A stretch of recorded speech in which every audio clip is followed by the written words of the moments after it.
Well, hey there, eighth grade. I suppose you thought you were going to have a day without Mr. Rogers, but it turns out I'm here, at least in a digital sense. I thought it made sense to kind of have me here to talk through some of the pieces, even though I'm not here, and hopefully you can get some good out of that. So we have a couple things on the agenda. The first thing is to turn in the star type graph that you made, and you're going to find that I'm going to start referring to it more and more by a different name. I'm going to call it the HR diagram because that's how astronomers actually know it. And one thing that we found out from doing that assignment, and you can see the assignment is this right here that I'm referring to. If you remember doing that assignment last week, you know that you were taking different qualities or traits of a star, in this case temperature, brightness, and color, and you were graphing it onto the back of your worksheet here. It was a little tricky because you had to flip back and forth, and it was also tricky because this is a really messed up way to have a graph. But even though it's messed up, it still really shows some really cool things. So I thought I'd pop over here and show you roughly what you probably have on your graph, and would be very similar to what I have on the screen right here. So here I tried to recreate your graph. This is known as the HR diagram. Remember, the temperature is a little goofy because it's cooler over on the right side and it's hotter over on the left side. But the y-axis makes sense because stars that are down here are dim and stars that are up there are very, very bright. So brightness along the y-axis and temperature along the x-axis. And one thing that you found out when you made this thing is that you have this diagonal of stars that run up and down, and this is called the main sequence, and these stars follow a really typical pattern. Stars down here at this end tend to be fairly dim because they're down on the low end here for dim, and they tend to be relatively cool. As a star gets hotter, it also gets brighter. And that's kind of a cool trend, and it's definitely a pattern that's pretty predictable, and it makes a lot of sense. The hotter the star is, the more it's going to shine with light, so it's going to be brighter. Our sun actually is kind of in the middle of the main sequence. It's not the hottest star, it's not the brightest star, it's kind of a middle of the range star. So that part was kind of interesting. Another interesting thing is that there are other star types out there. You probably found out that you had a type of a group called giants over here, and a group of stars a little bit higher up called supergiants. Now, giants and supergiants tend to be much brighter than most of the main sequence stars, so they're up here near the top, but they also tend to be more on the cool range. So they're different, they're unusual, and so that's why they're not part of the main sequence. So there's something goofy going on with giants and supergiants, which you're going to be finding out about more tomorrow, as a matter of fact. Then the other weird part here would be the white dwarf stars that are down here. And these stars tend to be very, very hot, but very dim, which also breaks the trend because normally the hotter they are, the brighter they are. But these white dwarf stars are also strange because they seem to not be terribly bright. Then you would have seen something like this on Schoology when you did the assignment. This is a little bit more professional looking one. And the other cool aspect of this is that you notice that there is a trend or pattern with color and temperature as well. Stars that are over on this end of the HR diagram are red, and then orange, and then yellow is hotter. And then you finally get to blue way over here on this end. So blue stars tend to be the hottest, and red stars tend to be the coolest, which I suppose is a little weird when you think about it in terms of like a faucet, which seems to go the other way. So you would have had a series of questions to answer down here. We've talked about the relationship or the pattern between temperature and brightness. Typically, the hotter they are, the brighter they are. And of course, the relationship with color is that the hotter they are, the more they shift in color. So from coolest to hottest stars, you'd have red, and then orange, and then yellow, and then white, and then blue would be hottest. How does the sun compare to other main sequence stars? Pretty average. Spectral class, if you look over here, our sun would have been somewhere in this temperature range, so we're somewhere between a G and a K, spectral star type. If you put either of those in, you're going to be just fine. Star class B, over here would end up having a temperature of around 20,000 degrees and would end up being a blue star. And of course, then you would have had a chance to circle and label the different star types. We've posed this question earlier. Dwarf stars are smaller than our sun, so what's up with that? You might have written down all sorts of answers. In the next few days, we're going to uncover which of those answers might be true. And of course, the strange stuff about the setup here, it's a really goofy graph because the temperature is not going in the right direction. But the pattern is there, and that's the cool part. So at this point, I'm going to have your teacher pause the video, and that'll give you guys a chance to hand in your HR diagram worksheet here. Make sure you have your name at the top in the class period. And then once it's handed in, your teacher will hit the play button again, and we're going to next go over some of our interactive science notebook pages. We'll build some ISN pages. So see you guys in a minute or two. All right, so we're back. Your teacher has hit the play button again.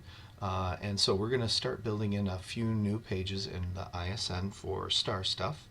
The first page will be the table of contents. And so what you're going to want to do is go to the end of Mostly Harmless and flip a couple pages over and get a table of contents ready to go. This is a copy of last year, so the color is a little different, and I've rearranged the sequence a little bit, but yours will be much more up to date. So in just a moment now, your teacher is going to pause the video again, and we're going to hand out the table of contents, and we'll take just a couple minutes to kind of cut that out and tape it down or glue it down or staple it down, but at any rate get it into your ISN. And then we're going to start building the first 3 pages. So again, I'll see you guys in just a minute. Okay, 8th grade. So you've had a chance now to get your ISN table of contents in on the left side. So that kind of marks our new chapter. And where we go next now is building in the first couple pages. So if you think back to some of the activities we've done, I think one of the earliest ones would have been graphing sunspots. So, and that you would have had this handed back to you just last Friday. So we're going to now put your graph and the question sheet in on the left side. That'll be page 1 of your ISN. Once you get that placed in here, and you can start doing that when we pause the video again, you're going to need to think about a right side. And I think, I mean, you can do lots of different things. If you're looking for a suggestion from me, I think you should consider what was the big aha or the big new thing that you learned from doing the sunspot graph. And I suspect what surprised a lot of folks, and this is me just guessing because I'm not here to actually see your reaction, but I'm guessing a lot of people might not have known that the sun even went through this kind of a cycle. And so that might be the thing that you put over on the right side. It might have something to do with that 11-year cycle. So I made a little joke cartoon over here on the side with the sun being kind of embarrassed and treating the sunspots kind of like, I don't know, like zits, and you get a breakout every 11 years, or at least the poor sun does. But you can do it however you want to, but showing somehow how the sun goes through that 11-year cycle. You know, maybe you draw a roller coaster, maybe you do like a cartoon strip, or maybe you've got a really cool creative thing completely on your own. Now before we hit the pause button, we're also going to show you a couple more pages. Page 2 is going to end up being the sunspot cycle, Revenge of the Cycles. And again, I'm going off of last year's handout, so the color's a little different. I think yours is green, and you had this handed back in on Friday as well. And so we're going to attach this here in just a moment, and then a right-sided activity for here. Again, you got to think of the aha, the big surprise that you got from doing this.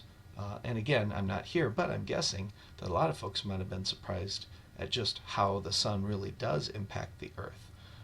And so I did a little cartoon over here showing the sun kind of, I don't know, that's an intimidating picture, but the sun's kind of being a bully to the earth there and reaching out and doing things to it. I don't think my picture is particularly good because I'm not showing the solar flares or the sunspots coming over and hitting the earth. And you could certainly do a picture much better than this. So again, I'm going to have your teacher pause for a little bit here and let you build these 2 pages in. Now normally we do 5 minutes for each page, so we're going to pause for about 10 minutes and let you build these 2 pages, and then when we come back we'll do 1 more page. Okay, welcome back. Presumably now it's 10 minutes later and you've had a chance to build in your left and right side for these first two pages. The third page we're going to do came from last week as well when we were doing the atomic review. And you should have a page of atom notes or atomic notes. I don't have a picture of it here, so I recreated it, and it looks quite lovely too. But you have the actual handout, and I think those can serve as your notes. We're going to glue those in on the left side here, and then we're going to need to pause again the video for another 5 minutes and allow you time to do a right-sided activity. And just like the other pages, I'd ask you to consider this. What is it that you learned from the left side that you can use to kind of guide you on the right side? Something that you didn't know, or maybe something that you knew, but it was just like brought to your attention again, and so you kind of took note of it. So for me over here, I might actually draw little pictures of the different things that we reviewed, like atomic number, and representing that with a picture. And maybe you represent atomic or an isotope or an ion being formed, having their electrons knocked off or their neutrons. So we're going to take another 5 minutes to let you brainstorm and draw pictures in here for that before we do our final piece for the day. So see you guys in another 5 minutes. All right, so we're back for the last segment, and we're probably quite a ways through the class period, but we can get started on this last part, and that's watching one more Carl Sagan video. And this one is on the lives of the stars. And here's where we really start to put all the pieces together, take what you've learned about atoms, put it into like this amazingly cool idea. So in the next day or two, we're really going to tap into this and hopefully melt a few brain cells while we're doing it. So in just a second, your teacher's going to hand out the Lives of the Stars video sheet. This one's really straightforward. You just kind of watch, and these will go in order, and you fill them in. We may pause occasionally from time to time if you want to pop your hand in the air and ask your teacher to pause it, and we can maybe go over some of the answers, and you guys can help each other out in getting those filled out and answering those questions. And then however far you get today, that's where we'll pick up and continue with tomorrow. And then, of course, I can take any questions that you may have of anything that I didn't explain real well in the video that confused you and you need a little bit more help with. So good luck for you for the rest of the day. Hope you guys enjoy the Carl Sagan video, and we'll see you guys all tomorrow. Take care.